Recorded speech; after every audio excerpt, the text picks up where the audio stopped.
आज हम पढ़ेंगे क्लास 7th में। सब्जेक्ट है हिंदी व्याकरण और पीरियड आज का वो है 3rd पीरियड। तो जैसे कि हमने हिंदी व्याकरण के 2 पीरियड पढ़ चुके हैं और चैप्टर नंबर चल रहा है अपना 1st। तो आज अपन सीखेंगे इसमें भाषा के कौन से अंग होते हैं वो पढ़ेंगे और व्याकरण क्या होता है और व्याकरण के अंग क्या है। ओके, तो चलो स्टार्ट करते हैं।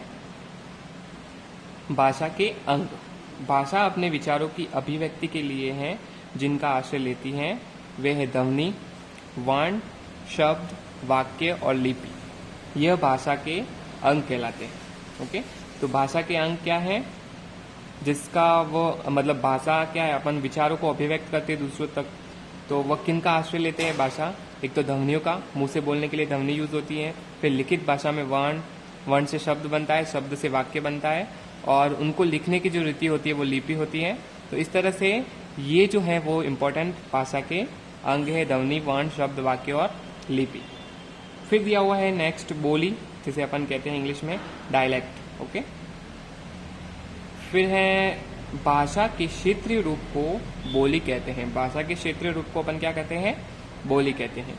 ये किसी क्षेत्र विशेष में ही वहाँ के निवासियों द्वारा मौखिक रूप से अपने विचारों के आदान प्रदान का माध्यम होती है। बोली का क्षेत्र सीमित होता है जबकि भाषा का क्षेत्र विस्तृत एवं व्यापक होता है। मतलब कि जो बोली है वो भाषा का ही एक अंग है।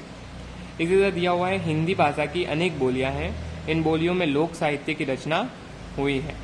हिंदी की प्रमुख बोलियां हैं अवधी, ब्रज, भोजपुरी, मैथिली, बुंदेली, बघेली, कुमाऊनी, गढ़वाली, मारवाड़ी आदि। ये सब क्या है? हिंदी भाषा की बोलियां हैं। हिंदी की खड़ी बोली को राष्ट्रीय भाषा तथा राजभाषा का स्थान प्राप्त है। हिंदी की जो खड़ी बोली है उसको राष्ट्रीय भाषा तथा राजभाषा का स्थान प्राप्त है। नेक्स्ट पॉइंट दिया हुआ है लिपि, जिसे इंग्लिश में कहते हैं स्क्रिप्ट। भाषा को लिखने की विधि को अपन कहते हैं लिपि, जबकि भाषा के क्षेत्रीय रूप को कहते हैं बोली। तो भाषा को लिखने के लिए जिस विधि का यूज होता है उसे अपन लिपि कहते हैं। लिखित भाषा में मूल ध्वनियों के लिए जो चिन्ह मान लिए जाते हैं वे वर्ण कहलाते हैं, परंतु जिस विधि में वे लिखे जाते हैं उसे अपन लिपि कहते हैं। ओके, तो इसको एक बार वापस समझते हैं। भाषा के लिखने की विधि लिपि कहलाती है। लिखित भाषा में जो लिखित भाषा है उसमें जो मूल ध्वनियां होती है उनके लिए जो चिन्ह मान लिए जाते हैं वे वर्ण कहलाते हैं। ओके, वे क्या कहलाते हैं? वर्ण कहलाते हैं, परंतु जिस विधि में वे लिखे जाते हैं उसे अपन कहते हैं लिपि। इसी तरह नेक्स्ट पेज नंबर 7 पर देखते हैं अपन।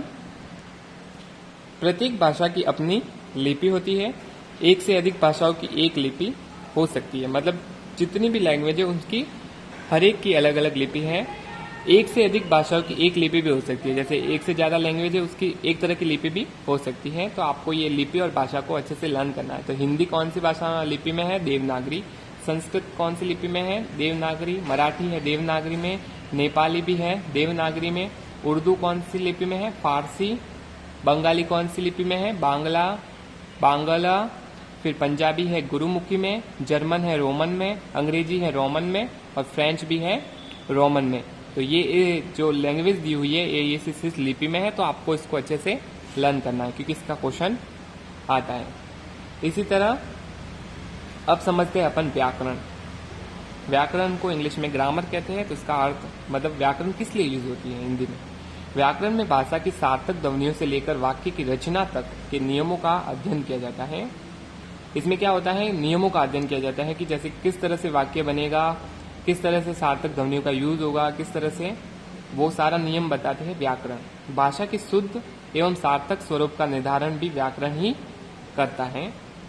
व्याकरण ही एक ऐसा शास्त्र है जो किसी भी भाषा के सही स्वरूप को मानक रूप देकर उसे सर्वमान्य, शिष्ट सम्मत व स्थायी रूप प्रदान करता है। ओके, तो इसकी जो परिभाषा है वो समझते हैं अपन। व्याकरण वह शास्त्र है जिसके द्वारा किसी भाषा के नियमों और व्यवस्थाओं को ज्ञान प्राप्त होता है। व्याकरण क्या है? एक तरह का शास्त्र है जिसमें अपन को किसी भाषा के नियमों और व्यवस्थाओं को ज्ञान प्राप्त होता है। या फिर मैं इसको सिंपल में कहूँ तो व्याकरण वह शास्त्र है जिसके द्वारा हम शुद्ध लिखना, शुद्ध पढ़ना, शुद्ध बोलना सीखते हैं, उसे अपन कहते हैं व्याकरण, और जो अपन को नियम बताते हैं वही व्याकरण है। इसी तरह नेक्स्ट दिया हुआ है व्याकरण के अंग, यानी व्याकरण के कौन कौन से पार्ट होते हैं वो देखते हैं अपन। व्याकरण के प्रमुख रूप से 3 अंग माने जाते हैं, जिसमें फर्स्ट है वर्ण विचार। इसके अंतर्गत हम क्या करते हैं, वर्णों के आकार, प्रकार व उनके लिखने की विधि तथा उच्चारण आदि पर विचार करते हैं। तो वर्ण विचार में वर्णों को लिखने की विधि तथा उसका उच्चारण आदि पर विचार किया जाता है वर्ण विचार में। सेकंड है शब्द विचार। इसमें जो वर्ण होते हैं, वर्णों का यूज करके शब्द बनाए जाते हैं। इसके अंतर्गत शब्दों के रूप, भेद, महत्व, उनकी उत्पत्ति, व्युत्पत्ति तथा बनावट आदि पर विचार किया जाता है। ओके। थर्ड है जो है वाक्य विचार। इसके अंतर्गत वाक्यों की रचना, उनके भेद, उपभेद, उनके पारस्परिक संबंध, रूपांतरण, उनकी शुद्धता, अशुद्धता तथा विराम चिन्हों आदि पर विचार किया जाता है। तो व्याकरण के 3 अंग है, आपको ये अच्छे से लर्न करना है, वर्ण विचार, शब्द विचार और वाक्य विचार। याद रखिए में ज्ञान के संचित कोश को अपन क्या कहते हैं, साहित्य। ज्ञान के जो संचित कोश है उसको अपन कहते हैं साहित्य। अब है गद्य साहित्य। जब विचार बोलचाल की भाषा में लिखे जाते हैं तब वे गद्य साहित्य की कोटि में आते हैं। जब अपन कोई भी विचार को बोलचाल की भाषा में लिखते हैं तो वह कौन सी कोटि में आता है, गद्य साहित्य में। अब है पद साहित्य। पद साहित्य में जब विचारों को काव्य शैली में प्रस्तुत किया जाता है तब वह पद साहित्य कहलाता है। जब विचारों को किस शैली में प्रस्तुत किया जाता है, काव्य शैली में, तब वह पद साहित्य कहलाते हैं। तो इसी से रिलेटेड आज का जो अपना चैप्टर था वो कंप्लीट हो गया है। तो आज इससे रिलेटेड जो क्वेश्चन आंसर है वो अपन करते हैं।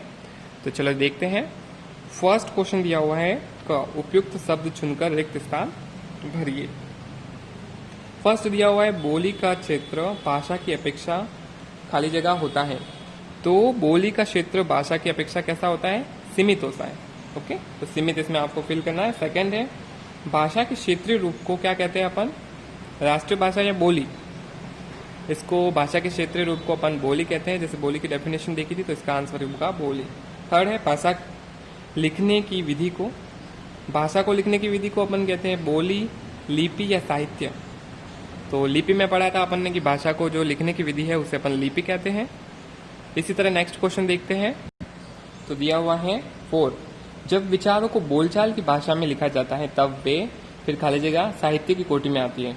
कौन सी साहित्य की कोटि में आती है, जब बोलचाल की भाषा को विचारों को जब बोलचाल की भाषा में लिखा जाता है। जो अभी मैंने अपन ने अभी इसको जस्ट पढ़ा था, तो इसका आंसर होगा वो होगा बोलचाल की भाषा में जब लिखा जाता है तो इसको बोलते हैं अपन गद्य। ओके, तो इसका आंसर होगा गद्य। इसी तरह नेक्स्ट देखते हैं 5 नंबर क्वेश्चन को। वो दिया हुआ है, जब विचारों को काव्य शैली में प्रस्तुत किया जाता है तब वे खाली जगह साहित्य की कोटि में आते हैं। ये खाली जगह दी हुई इसमें आपको फिल करना है। तो वो कौन सी, जब काव्य शैली में प्रस्तुत किया जाता है तो वह गद्य में आता है कि पद में, वो आता है पद में। तो आपको इसमें लिखना है पद। ओके, तो आज की क्लास में बस इतना ही। आज का जो आपका होमवर्क है वो आप नोट कर लें। तो पीरियड 3 का होमवर्क है, पेज नंबर 7 पर जो प्रश्न क है, फिल इन द ब्लैंक्स, वो आपको पूरा करना है। 1 2 3 4 5 आपका होमवर्क रहेगा।